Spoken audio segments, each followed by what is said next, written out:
subscribe and don't forget to press the bell icon to get notified whenever we upload a new video. Sir नमस्ते, मैं अक्षय शाह बोल रहा हूँ वडोदरा से।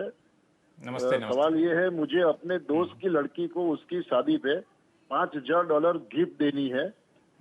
किसी ने मुझे बताया कि ऐसी गिफ्ट पर इंडिया में टैक्स लगता है, क्या ये सच है? अगर टैक्स लगता है तो कितना लगेगा? आप थोड़ी सहायता करें।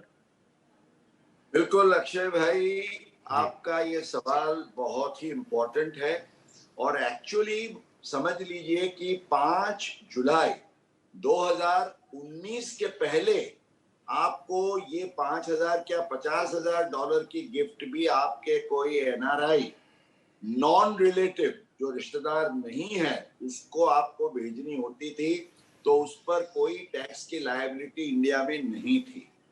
पर ये एक लूप होल था और इसलिए आयकर विभाग ने ये देखा कि भाई इसको प्लग करने की आवश्यकता है।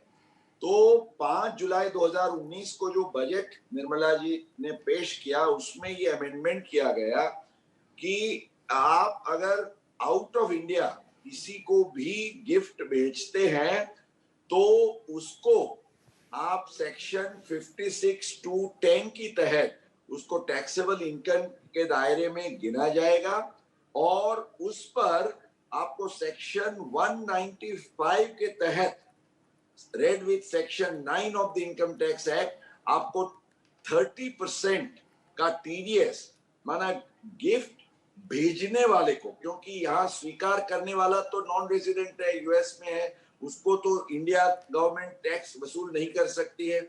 इसलिए आप जो भेज रहे हैं उनको जो अमाउंट मान लीजिए आप $50,000 भेजना चाहते हैं तो 30% के हिसाब से $15,000 आपको यहाँ टैक्स में जमा कराने पड़ेंगे और बाकी 35,000 ही रेमिटेंस जा पाएगा। तो ये आपको ख्याल रखना है। इसमें खाली एक्सेप्शन क्या है कि मान लीजिए आप अपने कोई भी रिलेटिव, आज फादर मदर है, अपने कोई बेटे बेटी को या भाई बहन को जो माना 56(2) के दायरे में रिलेटिव की डेफिनेशन में आते हैं उनको भेजते हैं तो टैक्स की कोई लायबिलिटी नहीं है। पर नॉन रिलेटिव को भेजते हैं तो ये सेक्शन 9 में डीम्ड इनकम है, आपको टैक्स के देनदारे बनते हैं।